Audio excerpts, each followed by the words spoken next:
Hello everyone, and thank you for tuning into the North Main Minute. I'm Joshua Doby.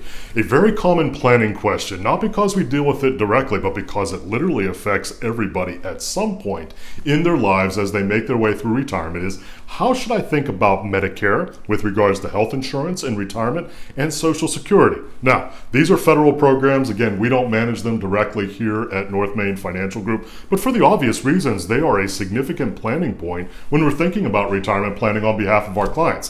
Now, a big point that I want you to keep in mind, and I'm not laughing because it's funny here, but has to do with right now, the algorithm which shows the amount of benefits being paid out and the current balances in our Medicare and Social Security systems right now are projected to be insolvent in about 5 years as of the time of this recording, or approximately the year 2026.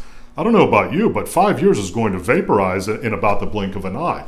So what are the kinds of things that we can do? Well, first of all, just be aware that insofar as the algorithm is concerned, that's when it begins to become insolvent in about 5 years. Does that mean that both programs are going to stop paying benefits at that time? Not necessarily. There are some things that we can do in advance of that time, but after you look at all of the options that the federal government can do, they really winnow down to about two possibilities that can actually happen. And you can understand this with regards to just the math that goes into it. We either need to increase the amount of contributions which are made into the system, and if we do that, that means an increase in taxes, Medicare and Social Security taxes, that have to be paid into the system, or there needs to be a decrease in benefits, meaning if this is a projected benefit for a certain person insofar as what's covered by Medicare or what is paid out by Social Security, there needs to be a decrease in order for the system not to become insolvent. There also can be a combination of those two, an increase in the taxes and a reduction in the benefits.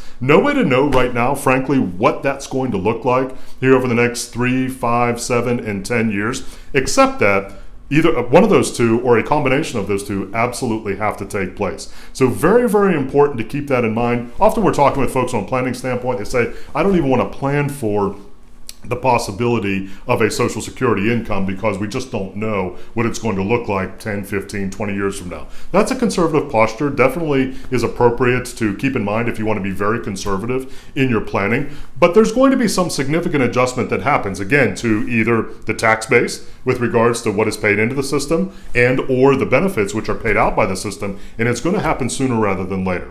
If you'd like to reach out to us at North Main Financial Group, perhaps to talk through for the first time what Social Security and Medicare are going to look like for you in the future. Again, a lot of extrapolation at this point. We just don't know where things are going to be, but important that we have a plan which is flexible enough to be able to move forward with it. We'd love to hear from you, northmainfinancial.com.